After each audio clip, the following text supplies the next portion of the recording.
Alright, Shalom.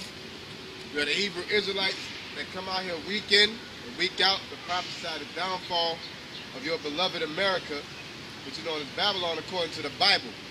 Let the Negroes, Latinos, and Native Americans know that they're the true children of Israel according to the Bible. Okay? And let the so-called white man know that he's Esau according to the Bible. Alright?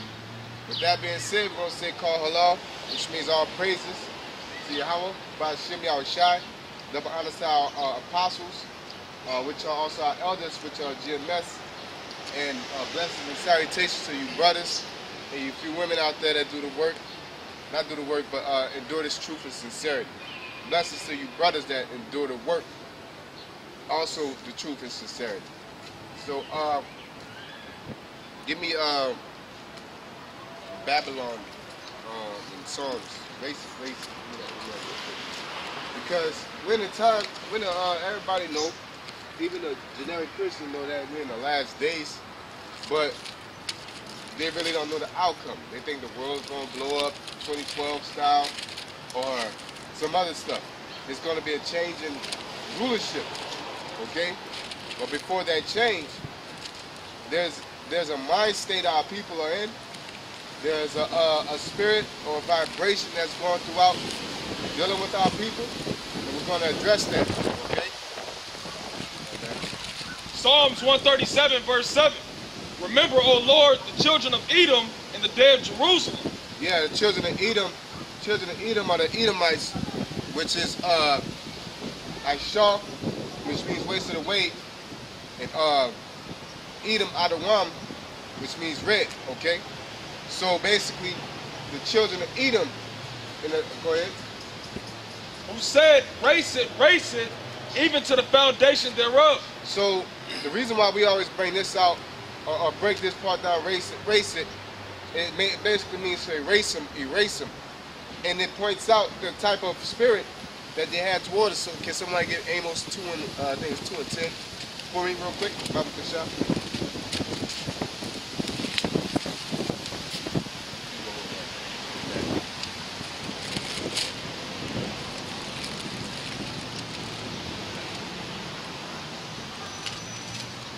Yes.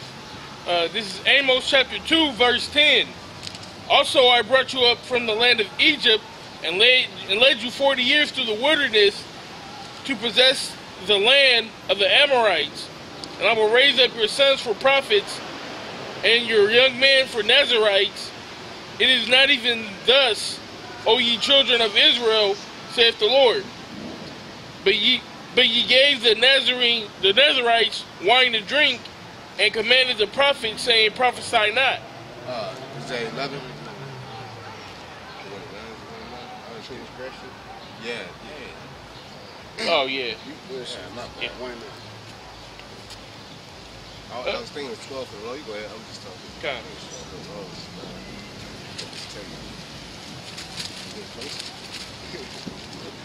Okay. Amos chapter 1, verse 9.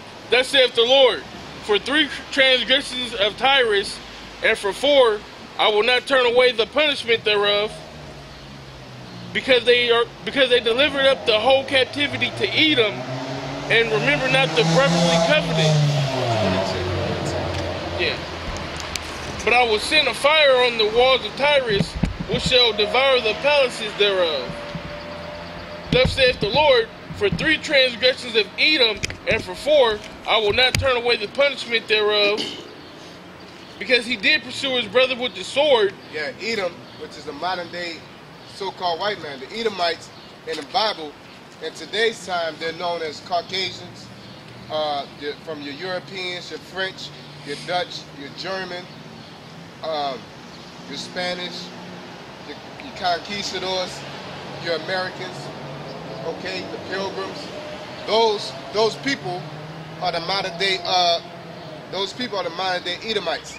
Okay, go ahead.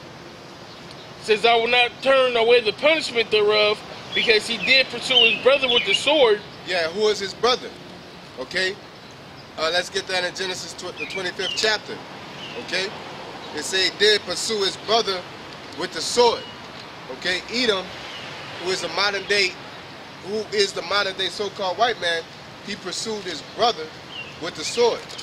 Now you could play semantic and say, oh, we are brothers. No, Esau or Edom has a twin brother, okay? And both of those nations, according to this very same chapter, were going to be nations. The Most High said 2 nations within our womb, okay? Go ahead. Genesis 25:20. And Isaac was 40 years old when he took Rebekah to wife, the daughter of Bethuel, the Syrian, of Padan Aram, the sister of Laban the Syrian. And Isaac entreated the Most High for his wife because she was barren. Yeah, barren means to not be able to get pregnant. Okay, go ahead. And the Most High was entreated of him, and Rebekah his wife conceived. And the children struggled together within her. And she said, if it be so, why am I thus? And she went to inquire of the Most High.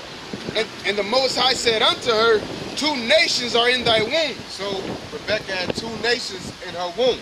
Okay? And basically, even though it's 2 individuals, they ain't talking about 2 whole tribes sitting in her womb. It's talking about 2 individuals that will eventually become 2 tribes of people. Okay? Go ahead.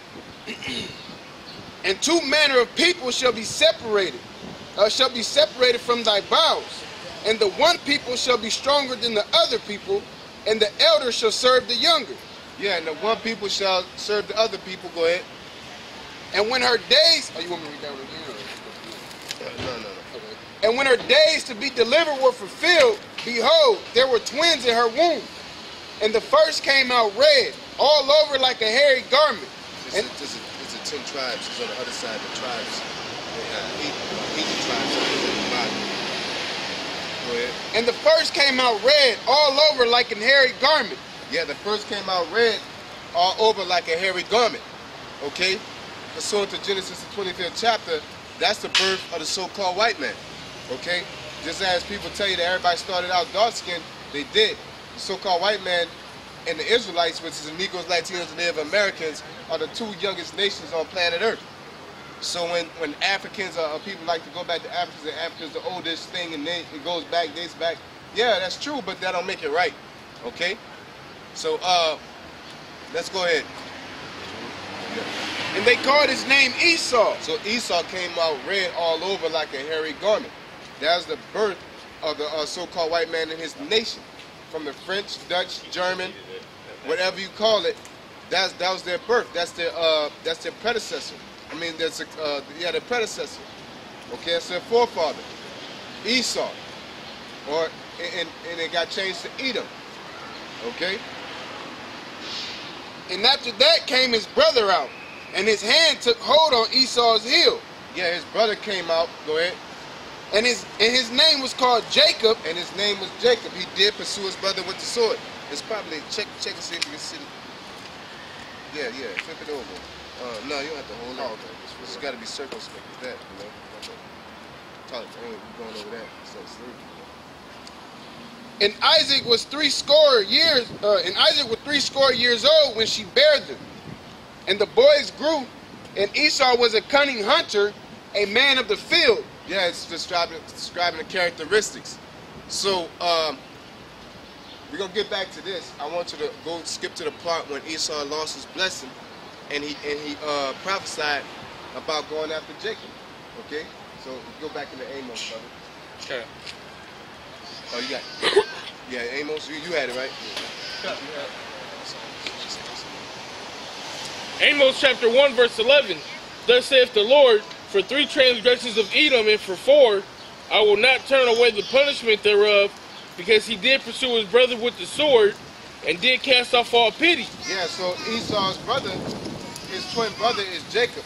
In today's time, Jacob are the Negroes, Latinos, and Native Americans of this world. Okay? We're that bloodline. Okay? And Esau, the so-called white man, give me the dragon. The dragon sign, brother. You got laid out. Yeah. Okay, and Esau did pursue his brother with the sword. You got like I said, the Greeks, Britain, German major, minor, the Spanish, the French, the Romans, okay, German major, you know. So, and the modern day Americans, you know, you got your Amalekites, you know. whatever name they go under now, but that's a tribe that they were under. Okay, go ahead. Yeah. Okay. Therefore, because he did pursue his brother with the sword and did cast off all pity, he did cast off all pity. He's not going to sit here and say, man, I'm wrong for this or I'm doing too much. Okay? Go ahead. And his anger did tear perpetually. His anger did tear perpetually. Perpetual means non-ending. Forever continuing. Okay? Ever since we came over here in cargo slave ships, or the Negroes mainly, their anger did tear perpetually. They didn't lighten up at all. They're still putting our people to death. Okay? Go ahead. And he kept his wrath forever. And he kept his wrath forever. Okay? So you found it? Yeah, you want the story on him getting the blessing? Yeah, the blessing area, and he was like, he wanted to pursue his brother. Okay. Like he waited after he wanted to wait till dad, Kind of, okay. Go ahead. All right. Genesis 27 and 30. And it came to pass as soon as Isaac had made an end of blessing Jacob, and Jacob was yet scarce gone out from the presence of Isaac his father, that Esau his brother came in from his hunting. And he also had made savory meat, and brought it unto his father, and said unto his father, Let my father arise and eat of his son venison, that thy soul may bless me. And Isaac his father said unto him, Who art thou? And he said, I am thy son, thy firstborn Esau. Yeah, so what's going on now is that in this story, Jacob supplanted Esau and took the birthright. Okay, and Esau's coming back to accept that birthright. But we know biblically that Esau sold his birthright for half-cooked meat. Okay, and these traits are still prevalent to this day. The so-called white man is Esau, and they still like their meat uncooked, man. Or they call it seared. They got a term called blue steak, or blue meat, where you basically just hit it quick. You know what I'm saying? And don't even cook it. You just hit it quick on the outside, man. And it's really just raw meat. Just it gives it that grill bite. That's how they like their meat, man. Okay? Go ahead. And Isaac trembled very exceedingly and said, Who? Where is he that had taken venison and brought it meat, and I have eaten of all before thou camest, and have blessed him? Yea, and he shall be blessed. Yep. And when Esau heard the words of his father, he cried with a great and exceeding bitter cry, and said unto his father, Bless me, even me also, O my father. Esau cried with an exceeding bitter cry, man. Okay, to this day they have that same bitterness. Okay, this story ain't like it happened and then it was over with. It still remains, these curses and these blessings still are applied and relevant to this day. Okay, go ahead. And he said, Thy brother came with subtlety and hath taken away thy blessing. And he said, is not he rightly named Jacob? Yeah, that which means to supplant. Okay, go ahead. For he hath supplanted me these 2 times. He took away my birthright, and behold, now he hath taken away my blessing. Yeah, now just because it's written like that in the scriptures doesn't mean that it was written like that and that's what happened. That's just how Esau is reacting. So that's what he said. Okay, he didn't take the birthright. Esau clearly gave it away according to the story. Okay, he just was salty about it, so he reworded it, just like they like to do with their things to this day, man. Okay, just to justify their way, they'll reword it and say it a certain way to justify their deeds. Okay, go ahead. And Isaac answered, he took away my birthright, and behold, now he had taken away my blessing. And he said, Hast thou not reserved a blessing for me? And Isaac answered and said unto Esau, Behold, I have made him thy lord, and all his brethren have I given him for servants, and with corn and wine have I sustained him, and what shall I do now unto thee, my son? So Isaac is telling him that he made Jacob his lord, his king. his God. Okay. There's I forgot the other word. Superior. Okay. He made him his superior. Negroes, Latinos, and Native Americans. He made us their superior. Are we their superior now? No. Because it goes back to you don't the Amos. Give me that. It's one more spot to it, but nah, you could drop it. Give me that in Joel. Be the 3rd chapter. Servants upon horses. Is that Joel? Ecclesiastes. Yeah, dang. Ecclesiastes. That's actually what I was gonna go get. 7. Go get it. No. Go get it. You want me to keep going on this way? Nah.